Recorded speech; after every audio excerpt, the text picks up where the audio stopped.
So we're at Mount View, and they did come out here and put some red granite. You can kind of see where the property starts there, where the red granite is. And they've fixed up their little portion of the road here and did make a parking pad up there. I will walk up there. But he did make a trail.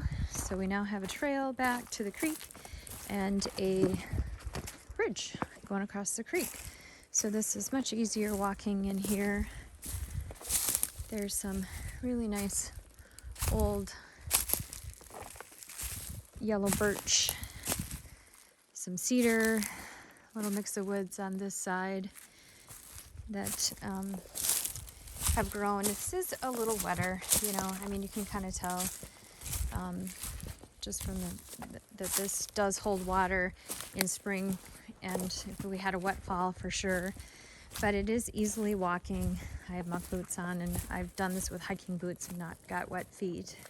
So he has put some boards down maybe where this would get a little wetter, so this is nice.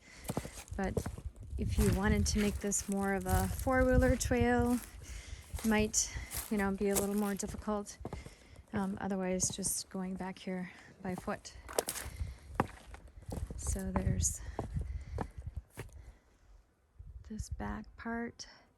There's a lot of ash trees, and this is kind of looking back on the trail. So that is partial going through, and we start to get to the Tagalderry area. That's before we get to the bridge, but this is nice and cut out. This is actually drier than the other portion of it. And we're gonna get to the creek and the bridge. Oh, gross.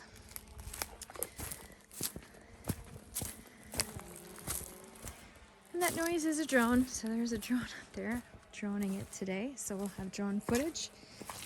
But this in spring will actually rise, you know, up to the top of the Tagalder's.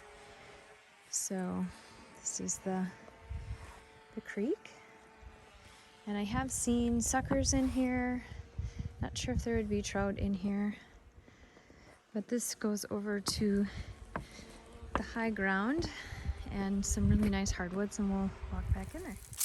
So here's the trail continuing on, and there's been lots of deer tracks. So the deer are making good use of the new trail system. This has been all nice and cut back.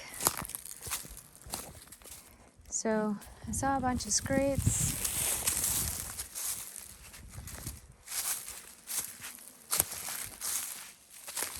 This trail just keeps going. So this is an area that goes up. This is like a high ridge that we're coming to.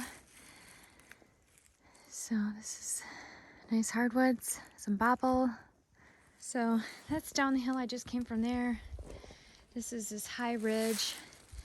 And again, just some really massive trees back in here. I think these are ash.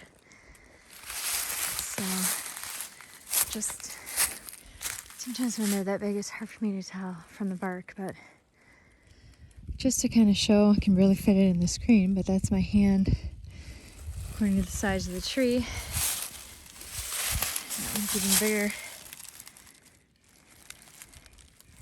Just looking at the leaves on the ground. Looks like a lot of maple leaves here. So that is one big yellow birch. They're a very, very nice wood to make wood out of. We have it on our ceiling. It just has a lot of character, a lot of you know, streaks throughout the wood when you make like a ceiling with it, not you know, tongue and groove. So following this trail, they did flag the back line, so we're right on the edge of the property, on the back side of the property. And this is just a big ridge that goes through here, and then it does drop off. And that's the other side of the 40, which is not part of it. So I think the deer are really loving this new trail system. Boy, they really seem to be using it.